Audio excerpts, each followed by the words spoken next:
looking into the sphenoid bone. Now the sphenoid bone is going to be sitting just in the middle of the skull. This is the sphenoid bone. It's located right in the middle. Now for orientation purposes, this up front you can see is a little bit of the ethmoid, frontal bones.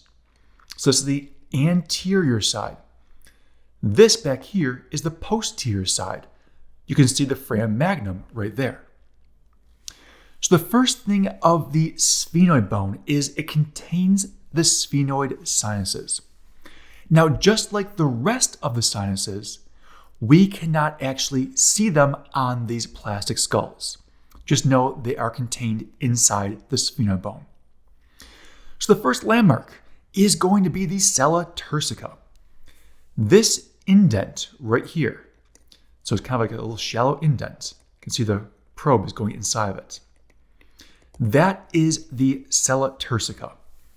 Now it's kind of important because that's where your pituitary gland will sit, right inside the sella turcica. Next up is the great wing. And yes, there is a lesser wing also. We'll start with the greater wing. The greater wing is this larger portion down here. It's what makes up a portion of the base of the skull, the greater wing. The lesser wing is this smaller portion, a little bit more superior to it, a little bit above it. This is the lesser wing. So the deeper one and larger is the greater wing. The smaller and more superior is the lesser wing. We then have the optic foramen. Optic meaning eyes. Right here, see there's a hole. That's the optic foramen. That optic foramen runs right through into the eye orbit. And when we change views later, I'll show you that from the eye orbit as well. But that is the optic foramen. You then have the foramen lacerum. Now the foramen lacerum is this one right here. It's going to be the medial of this 3 batch. So this is the foramen lacerum. You have it on both sides, foramen lacerum. Then you have the foramen ovale, the one right in the middle here and over here. And then you have the foramen spinosum. That's the smaller one here and the smaller one over here. Then if we move just a little bit anterior, we have the foramen rotundum. That's this one right here. Now it's a little hard to see that, so I'm going to kind of pick this up a little bit. You'll notice that, again, here's the optic foramen.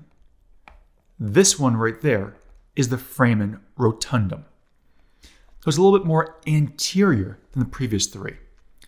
So foramen lacerum, foramen ovale, foramen spinosum. Go just anterior. This is the foramen rotundum. And again, optic foramen. Now we need to change views into the eye orbit. Now that we've changed views into the eye orbit, you'll notice there are 2 different slits, one up top and one in the bottom. This more superior slit is going to be the superior orbital fissure. The more inferior slit down there we'll get to when we get to the actual facial bones. But for now, we're focusing on the superior orbital fissure. That's this one right up top. You can also notice if I tilt this a little bit, see there's a little hole popped up right back here. That little hole right there is the optic foramen. Remember, we saw it from inside the skull before. Now you can see that little hole through the eye orbit. That's where you have the optic nerve traveling through, that optic foramen. It's just medial to the superior orbital fissure right there. Now, for the last landmark to cover, we need to change orientation. Now that we've changed orientation, you'll notice this is the jaw coming along the bottom of your screen here. That's the mandible. We're looking at the inferior view. This up here is up inside the actual skull. Here's the foramen magnum up here. So we're looking, just trying to focus right here on these pterygoid processes, here and over here. These are the pterygoid processes of the sphenoid bone. So they're up underneath the skull. Now I'm going to zoom out just a little bit so you can get perspective here. Now you can see a little more about the skull here. You can see how we have this posterior portion back here, this the anterior portion up front here. These are the pterygoid processes right here. So you can see those as an orientation again, the pterygoid processes. So that overall is going to be the sphenoid bone.